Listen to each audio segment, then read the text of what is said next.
오늘 우리에게 주시는 하나님의 귀한 말씀 시편 10편 1절에서 11절에 있는 말씀입니다. 우리 찾으신 말씀을 함께 읽겠습니다. 여호와여, 어찌하여 멀리 서시며 어찌하여 환난 때에 숨으시나이까. 악한 자가 교만하여 가련한 자를 심히 압박하오니 그들이 자기가 베푼 꾀에 빠지게 하소서. 악인은 그의 마음의 욕심을 자랑하며 탐욕을 부리는 자는 여호와를 배반하여 멸시하나이다. 악인은 그의 교만한 얼굴로 말하기를 여호와께서 이를 감찰하지 아니하신다 하며 그의 모든 사상에 하나님이 없다 하나이다. 그의 길은 언제든지 견고하고 주의 심판은 높아서 그에게 미치지 못하오니 그는 그의 모든 대적들을 멸시하며 그의 마음에 이르기를 나는 흔들리지 아니하며 대대로 환난을 당하지 아니하리라 하나이다.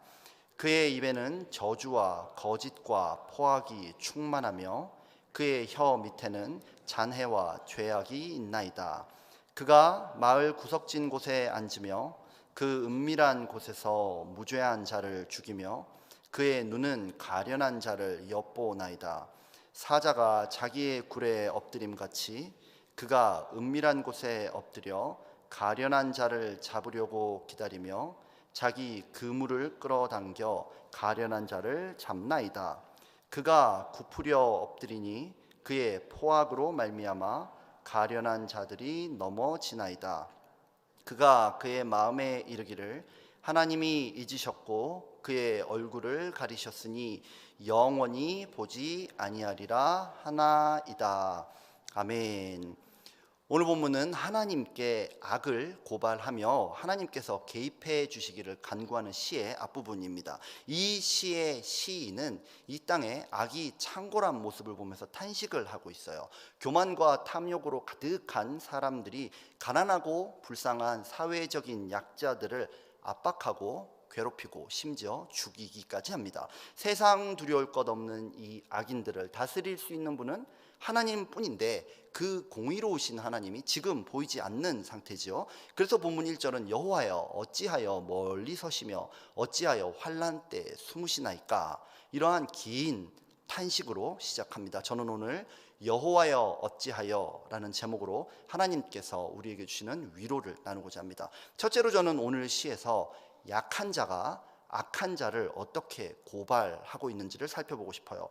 본문에서 시인은 악인이 저지르는 악행들을 하나님께 아뢰고 있습니다. 본문 2절에서는 악한 자가 교만하여 가련한 자를 심히 압박하오니 그들이 자기가 베푼 꾀에 빠지게 하소서라고 하지요. 시인은 약자의 편에 서서 약자의 입장을 대변해 주는 것처럼 말을 하고 있어요. 그렇지만 사실은 시인 자신이 약자입니다.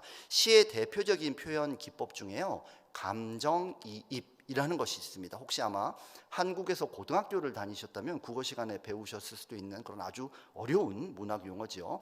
예를 들어서요, 슬픔을 노래하는 시에서 새가 우는구나. 그럼 정말 그 새가 우는 게 아니고요, 그 새가 슬퍼서 우는 게 아니고 그 새를 바라보고 있는 시인의 마음이 슬픈 겁니다. 그 사람의 마음이 그런 상태라는 거예요. 시인은 새에게 감정이입을 한 것이죠. 지금 시편의 시인은 자기의 고난에 하나님이 개입하시기를 간구하고 있는 것이에요. 오늘 이 악인을 자세히 살펴보면요, 세상에 두려운 게 없는 사람입니다. 그는 자기가 가진 권력, 경제력, 실력을 사용해서 약자들을 심각하게 압제하고 있어요. 7절은 그의 입에는 저주와 거짓과 포악이 충만하며 그의 혀 밑에는 잔해와 죄악이 있나이다 라고 합니다. 자기 욕심을 채우려고요, 약한 사람 걸 강제적으로 빼앗는 그런 나쁜 짓을 하고 있습니다. 9절을 보니 그가 은밀한 곳에 엎드려 가련한 자를 잡으려고 기다리며 자기 그물을 끌어당겨 가련한 자를 잡나이다 라고 말합니다. 시에 나온 여러 표현들이 있어요. 예를 들면 여호와를 배반하는 악인이라든지 아니면 여호와께서 감찰하지 않으신다고 하는 그 악인의 생각, 이런 여러 가지 정황들을 볼 때 이 악인은 확실히 이스라엘 사람입니다. 이 악인의 가장 큰 죄악은 무엇입니까? 이 악인의 죄의 근원은 무엇입니까? 시편 10편 4절은 이렇게 말씀합니다. 우리 함께 읽어보겠습니다. 악인은 그의 교만한 얼굴로 말하기를 여호와께서 이를 감찰하지 아니하신다 하며 그의 모든 사상에 하나님이 없다 하나이다. 이 악인은요, 같은 민족 한 형제에게조차 사악한 일을 하고 있는데 그 원인은 바로 그의 사상, 그의 생각 속에 하나님이 없기 때문입니다. 하나님이 내 죄는 감찰하지 않으셔. 하나님은 있으나 마나 하기 때문에 내가 무슨 일을 해도 상관없다, 이렇게 생각하는 사람이에요. 대놓고 하나님을 무시하고 있습니다. 그의 모든 사상에 하나님이 없다, 이 말은 마치 그 사람이 무신론자인 것처럼 들리기도 하지만요, 꼼꼼히 살펴보면은 이야기는 절대로 무신론자일 수가 없습니다. 왜냐하면 고대 근동사회는요, 그 사회 자체가 철저한 유신론 사회입니다. 정치, 경제, 사회, 문화, 모든 것이 다 종교적인 곳이에요. 모든 사람이 다 종교를 갖고 있고요, 한 사람이 필요에 따라서 여러 신, 정확히는 우상이죠, 여러 우상을 섬기는 게 일반적인 그런 시대입니다. 그런 시대 문화적인 배경에서 본다면요, 이 악인은 절대로 무신론자일 수가 없습니다. 따라서 이 악인은요, 하나님의 존재를 알고 있어요. 이스라엘 사람입니다. 그분의 말씀도 알고 있어요. 때가 되면 하나님께 아마 제사를 드렸을 것입니다. 안식일까지 지키는 이스라엘 사람이었을 것입니다. 하지만 그의 말과 행동을 보면요, 그는 하나님 면전에다 대고 나는 내 마음대로, 나는 내 욕심대로 살겠다고 선전포고를 했어요. 하나님의 말씀을 어기고 내 마음대로, 내 뜻대로 한 번, 두 번, 세 번 해보니까 바로 즉시 당장 벌을 받습니까? 아닌 경우가 더 많지요. 그러니까 그는 하나님을 경외하지 않고 무시하면서 본문 6절처럼 나는 흔들리지 아니하며 대대로 환난을 당하지 아니하리라, 이렇게 자고하고 있습니다. 시인은 바로 이런 사람을 오늘 고발하고 있는 것입니다. 하나님을 믿는 자와 믿지 않는 자의 차이는요, 그가 혈통이 유대인이냐 아니냐가 아니라 범사에 하나님을 인정하고 그분의 말씀대로 살아가느냐에 달려있지 않습니까? 하나님의 말씀에 반하여 형제를 부당하게 넘어뜨리면서도 죄책감이 없다면 그 사람은 하나님을 믿는 사람이 아닙니다. 우리는 어떻습니까? 교회를 다니고요, 예배를 드리고 하나님을 믿는다고 말하면서도 실제로는 하나님의 말씀 따로, 내 생각 따로, 그리스도인인지 아닌지를 구분하는 가장 명확한 기준은요, 내가 교회에 다니느냐가 아니라 하나님의 말씀대로 사느냐 아니냐, 그 삶에 있습니다. 그런 점에서 저를 비롯해 그 누구도 이 문제로부터 자유로울 수는 없어요. 만약에 나의 말과 행동으로 인해서 오늘의 시편처럼 한 형제가 하나님께 부르짖으면요, 우린 하나님의 심판대 앞에 서게 될 것입니다. 하나님의 율법은 타인에게 해를 끼쳐서는 안 된다, 이렇게 경고한 후에 또 이런 율법의 말씀을 우리에게 하기 때문입니다. 출애굽기 22장 23절 말씀을 다 함께 읽어보겠습니다. 내가 만일 그들을 해롭게 함으로 그들이 내게 부르짖으면 내가 반드시 그 부르짖음을 들으리라. 예를 들어서요, 만약에 제가 목사로서 부주의하게 누군가의 마음을 상하게 하거나 부당한 행동을 했는데, 만약에 그분이 오늘 밤에 본당에 와서 울면서 철야 기도를 하면서 하나님, 제가 김 목사 때문에 제가 너무 마음이 힘듭니다, 정말 이래도 되는 겁니까? 이렇게 하면 하나님이 그때부터 두 눈을 뜨고 저를 향해서 시퍼런 칼을 들고 특별 감찰 조사를 시작하신다는 말입니다. 많은 분들이 기뻐하시는데 괜찮습니다. 저도 그러면 그분 옆에서 철야하면서 저 사람 때문에 이렇게 저도 맞불을 놓으면 돼요. 여튼 중요한 것은요, 하나님의 말씀 따로, 내 인생 따로가 되면요, 오늘 시편의 악인처럼 하나님의 심판 그런 거 어딨냐 이렇게 말하면서 지금은 잘 먹고 잘 살고 행복할지 몰라요. 그러나 그 사람의 인생이라는 것은 결국 심판이라는 절벽을 향해서 최고속으로 달려가는 관광 열차에 지나지 않을 뿐임을 믿게 되시기를 바랍니다. 둘째로, 저는 오늘 본문에 나오지는 않지만 이제 균형을 위해서 아까와는 정반대로 악한 자의 약한 자를 향한 고발도 다루어야 할 필요를 느껴요. 시를 논리적으로 해석하는 일은 좀 어울리지 않죠, 사실. 하지만 이 시편이라는 것은 아주 기본적으로 모세오경의 율법 있죠, 그 율법에 대한 실제 적용편이라고 생각하시면 돼요. 그렇기 때문에 율법의 관점을 바르게 이해하는 것이 시편을 이해하고 해설하는 데도 아주 절대적으로 필수적입니다. 오늘 시를 들으면 악인도 하나님께 충분히 할 말이 있어요. 충분한 말이 있습니다. 하나님 왜 저 사람 편만 드세요? 라고 말하지 않겠습니까? 약자라고 해서 그 사람 편을 드는 건 정말 공의롭습니까? 이렇게 따지지 않겠냐는 거예요. 사회적인 약자라는 것이 그 사람이 선하다는 것을 보증하지는 않습니다. 이 세상에는요, 부유하고 강하지만 선한 사람이 있어요.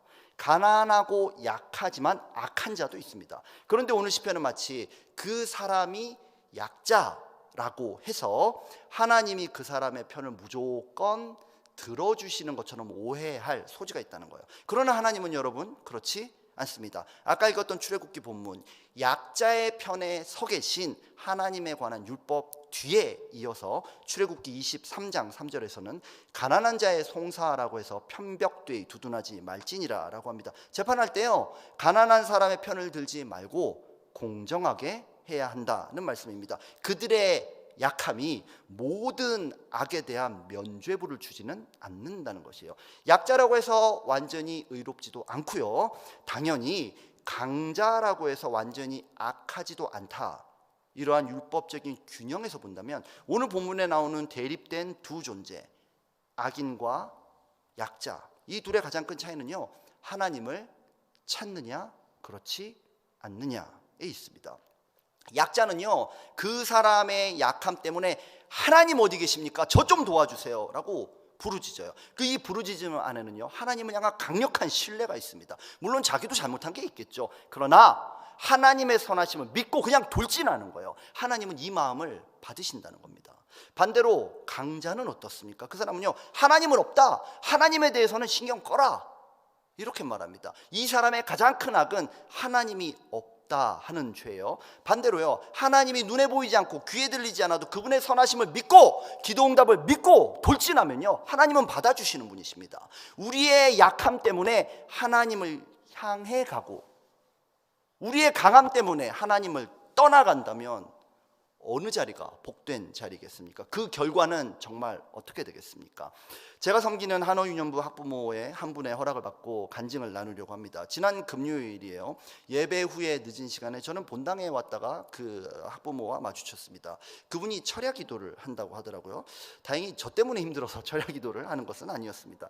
제가 볼 때 그분은 참 믿음이 좋고 성실하고 자녀에게도 본이 되는 그런 부모예요. 근데 그날은 얼굴이 많이 어둡더라고요. 인생의 고난과 시련이 겹겹이 밀려드는 거예요. 마음이 너무너무 힘들고 그 상황보다도 나를 이런 상황에 두시는 하나님에 대한 섭섭함이 생기는 거예요. 솔직히 화도 난다는 거예요. 자기 고난을 하나님이 몰라주시는 것 같아서 너무너무 답답하다는 것입니다. 솔직히 이런 감정은 진지하게 또 깊이 신앙생활을 하는 사람이라면 누구나 한 번쯤은 느끼는 그런 감정이지요. 보통 이렇게 되면은 좌절하고 낙심하고 잠수 타고 연락 끊고 교회 안 오고 이러는 게 보통인데, 이분은 그렇기 때문에 오늘 철야를 하겠다는 것입니다. 오늘의 시편처럼요, 하나님의 침묵, 하나님의 부재 상태에서 하나님 어찌하여 부르짖겠다는 거예요. 기도로 하나님을 찾아내고 말겠다는 것입니다. 다음날 저는 새벽 예배 오자마자 그 부모님에게 달려갔어요. 얼굴에 기쁨과 감동 은혜가 충만했습니다. 밤새 고작 7시간 만에 모든 문제가 해결되지는 않았을 거예요. 그러나 그 어머니는 하나님을 찾아냈고요, 하나님은 그 어머니를 만나주셨습니다. 누가복음을 보면 유달리 기도에 관한 말씀이 많이 나오지요. 그 모든 기도 응답은요, 간구하는 자의 의로움에 있지 않습니다. 하나님의 의로우심에 초점이 맞춰져 있어요. 예수님은 누가복음 18장에서 항상 기도하고 낙심하지 말라 이렇게 말씀하시면서 불의한 재판장의 비유를 드시지요. 한 과부가 있었습니다. 불의한 재판장에게 가서 밤낮 부르짖는 거예요. 내 원수를 좀 갚아달라고 간구합니다. 이 과부에게 질려버린 재판장은요, 자기가 살려고 과부의 원한을 풀어줍니다. 여기서요, 과부가 의로운지 불의한지는 논의의 대상조차 되지 않습니다. 과부가 가진 원한이 이것인지 저것인지도 상관없습니다. 재판장이 사법권을 갖고 있음을 믿고 그에게 돌진해서 탄원하는 과부의 믿음이 중요한 거예요. 우리도 물론 허물이 있죠. 물론 우리 실수 있습니다. 그러나 하나님 앞에서 중요한 건 뭐예요? 우리가 얼마나 그분의 의로움, 또 나를 의롭다 하시는 그분의 능력을 믿고 신뢰하며 믿음으로 돌진하느냐. 거기 있는 겁니다. 예수님의 응답은 분명해요. 누가복음 18장 7절 말씀을 우리 큰 소리로 함께 읽어보겠습니다. 하물며 하나님께서 그 밤낮 부르짖는 택하신 자들의 원한을 풀어주지 아니하시겠느냐? 그들에게 오래 참으시겠느냐? 오늘 우리에게 주시는 하나님의 최고의 위로는 무엇입니까? 우리의 죄와 허물에도 불구하고 우리에게는 언제든지 달려갈 수 있는 하나님이 계시다는 것이에요. 그분은 우리의 모든 질고와 슬픔, 우리의 죄악을 담당하시는 분이십니다. 그 예수님이 우리의 변호사, 우리의 대속자이기 때문에요, 우린 언제든지 하나님의 법정에서 문제와 소송에서 이길 수 있다는 것입니다. 오늘 우리를 괴롭히는 문제, 가정, 직장, 이민생활, 자녀, 경제적인 문제, 그 어떤 문제에서도 주님은 기도에 응답하시는 분인 줄 믿으시기 바랍니다. 오늘도 이 위로와 믿음으로 기도로 주님을 향하여 돌진하실 분들은 아멘 하시기 바랍니다. 아멘.